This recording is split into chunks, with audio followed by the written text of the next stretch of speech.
the former royal Prince Harry have in common with his uncle, Prince Andrew? Hi, good morning, Neil Sean here in the very heart of London. Thank you for your company today.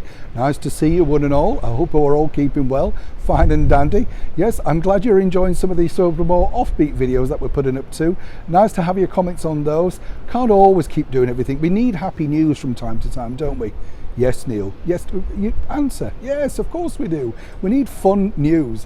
Now, this particular story, of course, really caught my eye simply because when you think about it, you look back to 2019 and the former royal known as His Royal Highness the Duke of York, Prince Andrew, thought it was a very good idea to sit down with the BBC's Newsnight and talk about his life, you know, all the situation that we now know about in such great detail. Cost him heavily, as we now also know.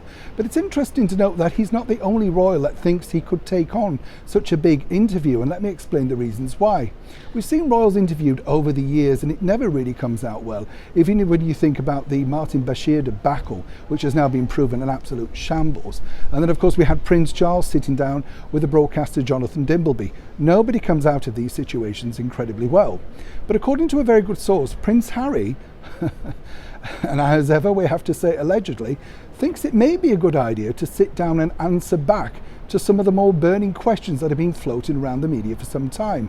And in particular, one of the people he wouldn't mind sitting down and think about this, and as ever we have to say allegedly again, would have been or could be none other than the Talk TV host Piers Morgan.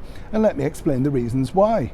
Team over in the US, of course, have heartily dissuaded this idea, but according to my very good source, Prince Harry feels that Mr. Morgan's ongoing battle and brickbats against his wife, the former cable TV star and actress Meghan Markle, have simply just gone on without being attended to. Now you can see that this is knight in shining armour material, and as we know, Prince Harry thinks he's very good at handling the media, good and bad. We've seen the bad side of Harry and we've seen the very good side of Harry, and when he's in a good mood it can be simply magical, particularly when he's projecting and wanting to make sure that those very noble causes that he's attached to get the front pages that they should require.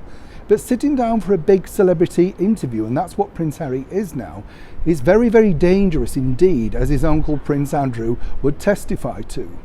Now what's interesting is he would definitely like to answer back some of the questions apparently that have been floating around the media. But as we saw with the Oprah Winfrey interview, there were lots of unanswered questions and of course unanswered answers, as it were, from Oprah herself. She didn't bother to question anything about those weird statements, even when the Archbishop of Canterbury had to come out and say there was no secret wedding. So you can imagine this sort of deluge of problems that could happen if Prince Harry, well, had his way. For now it does seem that it's been abated, but as we've seen with the very hothead Harry, he simply does like to get his own way. And one way or another, this would be ratings gold for television companies.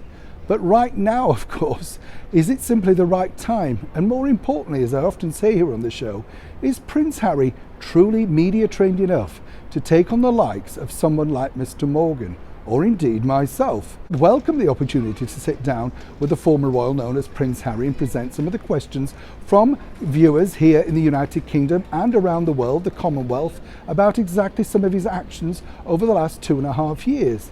But as ever, it would take a man of steel, wouldn't it, to sit down and literally face the TV cameras. For now I've been told that his team have heartily talked him out of it, but for how long? As ever, I'd love to know what you think to this particular story in the comments below. Neil Sean in the very heart of London.